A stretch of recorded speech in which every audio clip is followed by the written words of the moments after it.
మీకెందరు మిత్రులు? తల్లిదండ్రులు, కుటుంబ సభ్యులు తర్వాత మన జీవితాలను ఎక్కువగా ప్రభావితం చేసేది మిత్రులే. చిన్నప్పుడు ఆడుకున్న ఇరుగు పొరుగు పిల్లలతో మొదటిలో స్కూల్లో, కాలేజీల్లో, యూనివర్సిటీలో, ఆ తర్వాత ఉద్యోగంలో ఎందరో స్నేహితులవుతారు.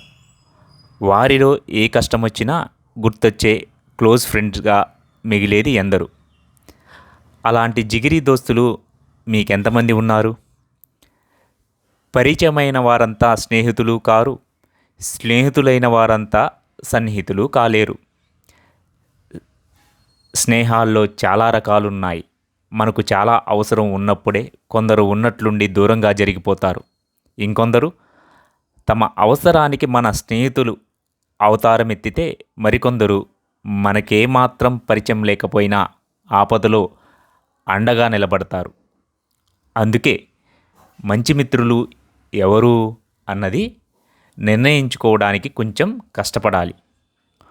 ఒంటరైనా ఓటమైనా వెంట నడిచే నీడ నీవే అని 'హ్యాపీ డేస్' సినిమా పాటల్లో చెప్పినట్లు మనల్ని అంటిపెట్టుకుని ఉండేవారే నిజమైన స్నేహితులు. అలాగని మిగిలిన వాళ్ళంతా కారా అంటే వాళ్ళు ఫ్రెండ్సే. కాకపోతే కాస్త తేడా ఉంది. ప్రఖ్యాత ఆంథ్రపాలజిస్ట్ రాబిన్ డన్బర్ స్నేహాల మీద చాలా అధ్యయనాలు చేసి రూపొందించిన సిద్ధాంతం ప్రకారం ఎవరికైనా అత్యంత సన్నిహితులు మిత్రులు 5గురే ఉంటారట. ఆ తర్వాత 15 మంది మంచి మిత్రులు ఉంటారు. మరో 150 మంది దాకా అర్థవంతమైన పరిచయం ఉన్నవాళ్ళు ఉంటారు. ఈ స్థాయికి వరకే మన స్నేహబంధాన్ని నిర్వహించుకోగలమంట. ఆ పరిధి దాటాక ఇంకో 500 మంది పరిచయస్తులు, 1500 మంది దాకా మనం గుర్తుపట్టగల వాళ్ళు ఉంటారట. ఇదొక్కటే కాదు, మరికొన్ని అధ్యయనాలు కూడా మనిషికి సన్నిహిత మిత్రుల సంఖ్య 3 నుంచి 5గురికే పరిమితమని తేల్చాయి. ఆ మధ్య సోషల్ మీడియాలోని ఒక కథ వైరల్ అయింది.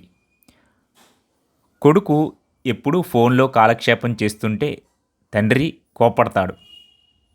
ఊరుకో నాన్నా, ఇక్కడ నాకు 2000 మంది ఫ్రెండ్స్ ఉన్నారు తెలుసా అని గర్వంగా చెబుతాడు కొడుకు.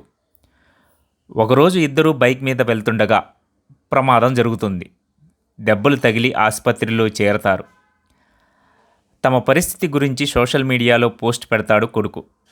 అందరూ గెట్ వెల్ సూన్ బ్రో అంటూ మెసేజ్లు పెడతారు, కానీ ఒక్కరు కూడా ఆసుపత్రికి రారు.